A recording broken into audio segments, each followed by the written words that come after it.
The first two waves of Japanese immigration to the islands brought with it much of the intellectual and cultural gifts of the homeland. In 1882, the newly minted art of Judo, founded by Kano Jigoro, almost coincided with the first wave of Japanese to the islands. By the middle of the second wave, the cultural and spiritual gift of Judo made its way to the islands, and thanks to the many dedicated senseis past and present, continues its contribution to the strengthening of our society today. The Yudansha-kais and its contributors have grown Judo into the first state to have scholastic championships.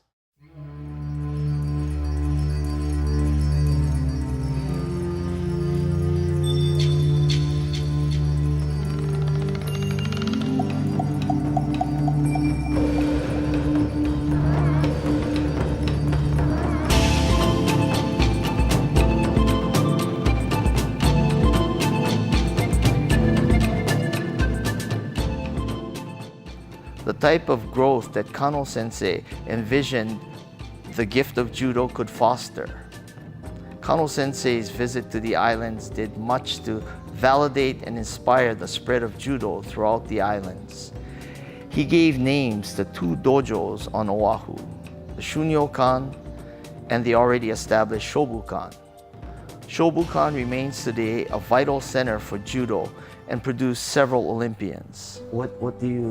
What kind of advice would you have for those that are going to participate and those supporters of Judo? Well, as far as Judo is concerned and participating, the one thing I would address are what instructors should do. And this is for the benefit of the future Judo. Every instructor of every club, I believe, should basically teach the students about their dojos, about their Judo program, and about why they are instructors. Here at Shobukan, all of the instructors are non-paid volunteers. Now, what makes a person devote a lifetime to Judo and not being paid? I mean, there may be others that pay, but there was a lot of dojo clubs that instructors are not paid. And I think one of the most important lessons is that what has Judo done for an individual, where in my case, Judo has helped me achieve so many things. It has helped me, for example, earn a PhD because I use the same discipline. I use the same tenacity that's needed to excel in Judo. And because of this and my Judo training, I was also able to get involved in 3 different professions and successfully. You see, and this is all part of Judo training. And you see, Judo has given so much to me that it's very important for me to give back to Judo. And I think it's very, very important for instructors to tell their students why are they instructors. Because there are tremendous gratification when I see students and work with students and see them excel, not only in Judo, but in life. And I think this is very important. Judo is a lesson in life. The connection to Japanese Judo has remained strong through the many instructors that have come to the islands for randori and kata clinics.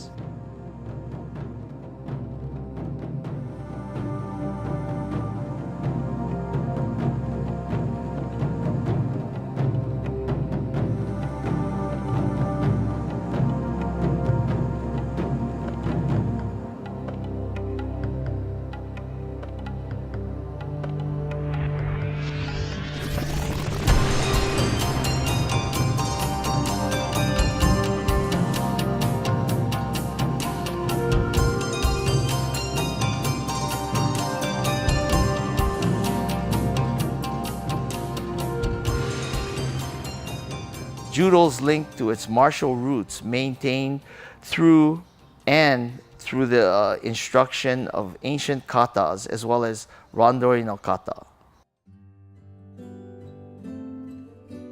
It's great, and now we have another venue for the students to not only develop, showcase, but also to maybe pass it on to the next generation.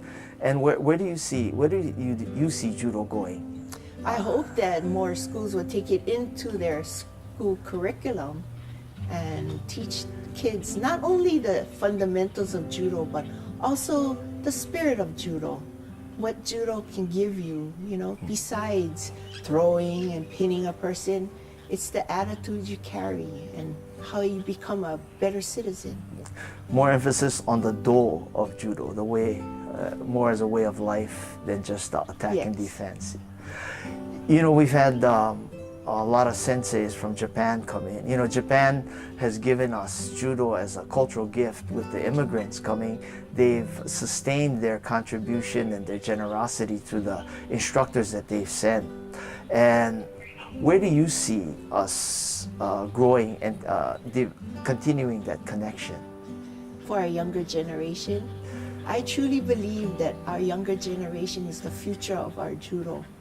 So I'm one that promotes judo for the young kids. I believe they should experience it, even at a young age. Just experience the judo, the spirit of judo. And the older kids, make them become leaders, not hold them back like in my days. Your sensei told you what to do, how to act and stuff. I believe they need to express themselves. Well, Roy Sensei, thank you very much for your contribution, and I hope to see you for many, many more years Thank you. On the judo tournaments and on the mat. Thank you. The plantations separated immigrants by ethnicity, and the Japanese mill camps on the various islands formed their own stores, churches, Japanese culture schools, and dojos.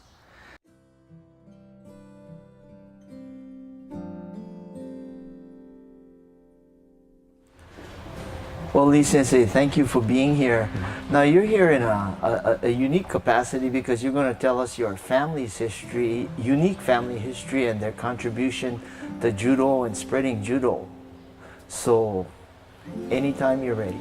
Okay, thank you for having me. It begins with my boys are fourth generation. So it begins with my grandfather being born in 1908.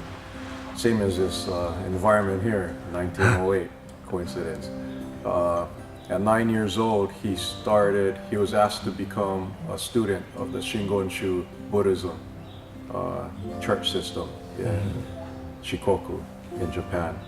And as a daily physical fitness, they would practice judo. There's some other things like kendo, horiki, mikyo.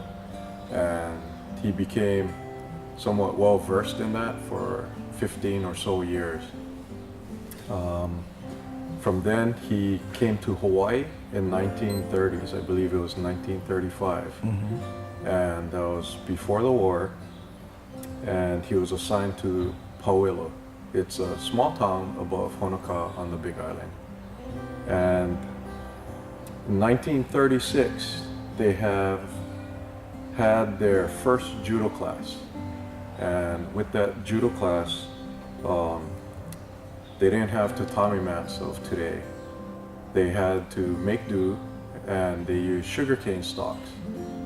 No tarps, no blankets. They would just cut down sugarcane stalks and begin practice throwing on that to disperse the fall. Now, I've cut sugarcane, and the stalks are itchy. I guess, like you mentioned earlier, that's incentive not to get thrown. Yes. And to do your foot sweeps really well. Right. Yeah. So in 1942, my grandparents and their 3 children were arrested by the FBI, and they were moved to intern camps. But because my grandfather was a leader, they were taking leaders of the community and separating from their families, and they were placed at various or separated locations throughout the mainland US. I believe he went through 3 different intern camps. And this was throughout the war from 1941 to 1945. Yes, correct. I believe he came back in 46, actually. In 1947, they arrived back in Hawaii. They were able to get together his family met up from Mexico, and they were allowed to go get him and meet up with him in Jerome, Arkansas. And then they returned to Hawaii. So what was the starting over process like for him? Well, the starting process, the lesson he always told me and my mother was that's war. He doesn't hold grudges, which is very big of him. No spite, no prejudice, no racism. And he really said that's the ugly part of war. And he came back and he resumed Japanese language school, Judo, Ikebana, Koto, Japanese classic performances, dance as well. It was a center for the community to get together of all national ethnicities. So this inclusive attitude, this shikata ga nai, cannot be helped attitude, helped foster the growth of Japanese culture throughout the population in general then. Yes, definitely. So this inclusiveness also led to one of the firsts in Judo, if you could elaborate on that. Yeah. So we would say one of the first things, at least socially,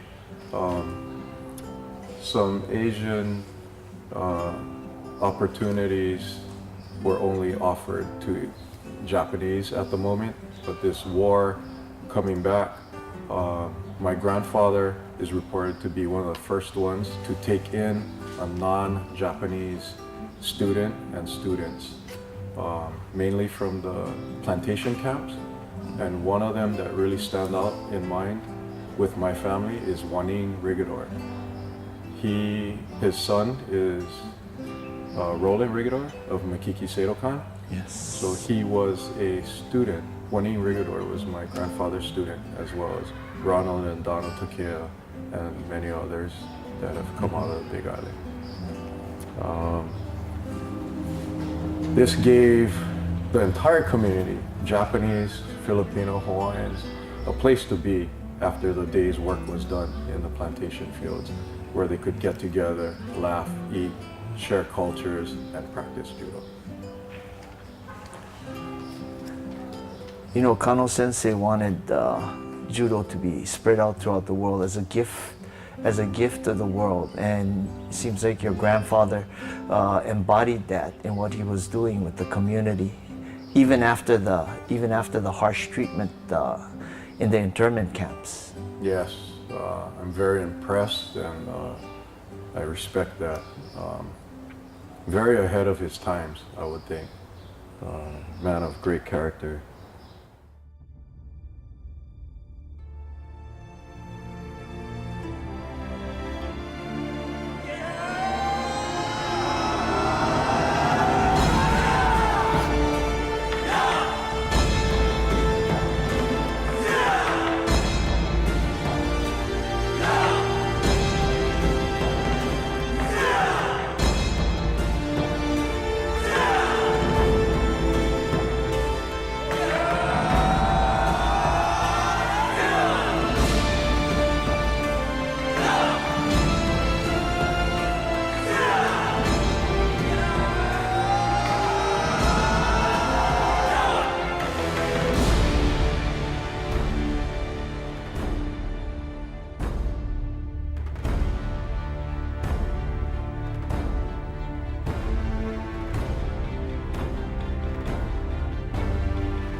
As the camps disbanded and everyone was centralized into towns, the different ethnicities mixed and shared their culture. Judo broke out of the cultural confines and slowly integrated into the Hawaiian society. many of the national and international judo events owes its growth to this mixing and sharing. Open practices with various instructors, past and present, sharing their expertise to all judokas and clubs, help the positive direction that Hawaii Judo has taken. Aoki Sensei's initiative and drive and innovative ideas pushed Hawaii Judo and some of judokas to national and international success.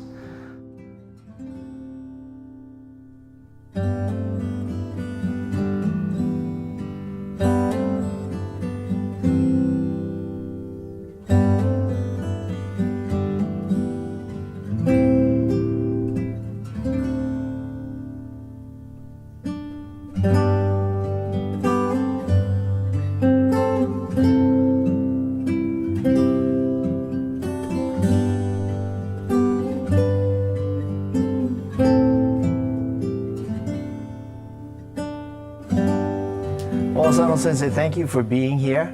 We're here to get some information about judo, and you're the premier Olympic medalist from Hawaii. So, who was your first instructor?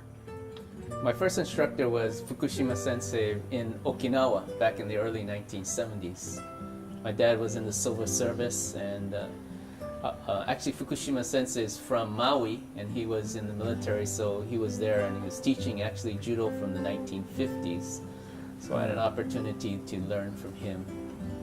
And then we came back to Hawaii and continued judo. I started at the Pro City Honganji Judo Club, and then a few years later Fukushima Sensei came back to Hawaii, and we were at the same club, and I continued judo with him. Now, do you feel that Aoki Sensei helped you arranging your training when you got to the higher levels and helping you make the right contacts to train in different countries? Or when I first started my national and international competition, Mr. Aoki Sensei was there. In fact, we traveled together, we roomed together, and he kind of coached me on mindset of a champion. And in fact, he opened up many opportunities for me to train, and I was able to go to Tokai University because of him and his contacts with the Tokai University.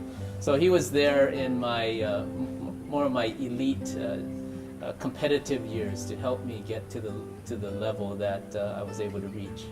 And that had a great impact on your success internationally. Yes, I mean, he was there as the foundation. He was cheering for me, open doors of opportunity, not only in judo, but even after I retired, he continued to help me, encourage me, and give me advice in life, in business, and now as a judo instructor. So, Osano Sensei,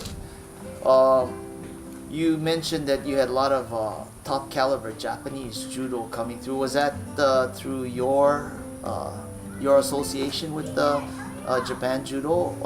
Who brought them over? Actually, it's through Miura Sensei. He's been coming to Hawaii for the past 35 years. So he's come every year, maybe once, at least once or twice, 3 times. And so he provides a lot of contacts for us in Japan. For example, through his contacts, we were able to have Kosei Inoue come this past winter. And this summer, we have the Kodokan senseis coming, 5 of them coming. And one of them is the president of Kodokan, Haruki Uemura. So we're very, very fortunate to have the president of Kodokan coming. Also through Miura Sensei, we have Tadahiro Nomura, who is a 3-time Olympic gold medalist. So it's a great honor for us to have these amazing top Japanese sensei come to Hawaii. And again, this is through the relationship that we built through Miura Sensei, that he's given many years of his life to help Hawaii to grow in their judo. So we're very fortunate to have someone like him. Miura Sensei continues the lineage of Kodokan Judo to Hawaii that started with Jigoro Kano coming in the early 30s, and now through Miura Sensei, he's continued that. And again, we thank Japan Judo, the Kodokan, for their contribution to Hawaii Judo.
Hawaii's first and only judo Olympic medalist, Kevin Asano, benefited from Aoki Sensei's guidance.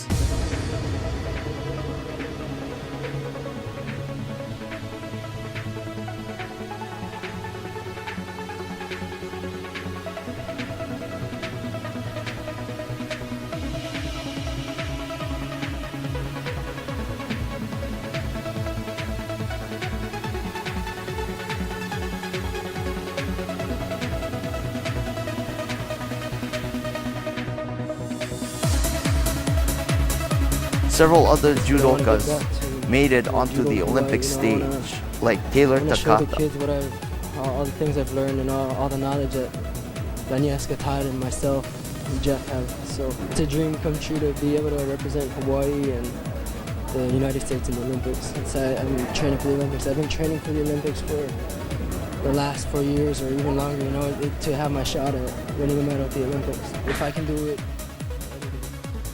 Olympians with Hawaii ties like Keith Nakasone.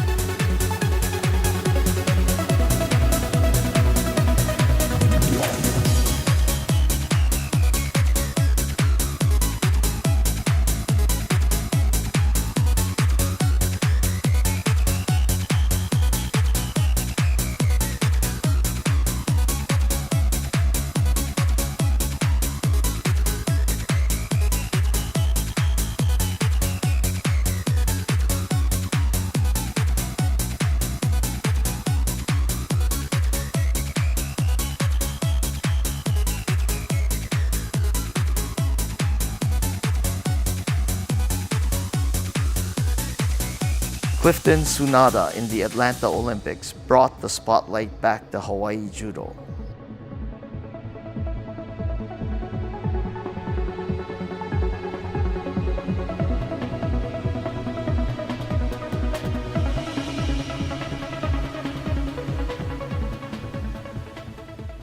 The stars of tomorrow battle and develop by stepping onto the mat in today's scholastic and association competitions like the Hawaii State High School Judo Championships and the monthly tournaments at the district park.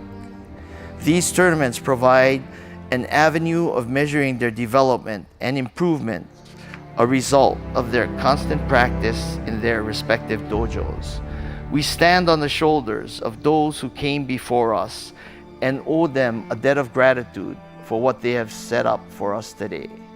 The gift of judo from the fledgling Kodokan and the strong ties of support through the years led up to our clinics by Miura Sensei, Uemura Sensei, Inoue Sensei, Nakanishi Sensei, Okano Sensei, and the many Japanese schools and judokas that have lent their heart, their skills toward Hawaii Judo and judokas.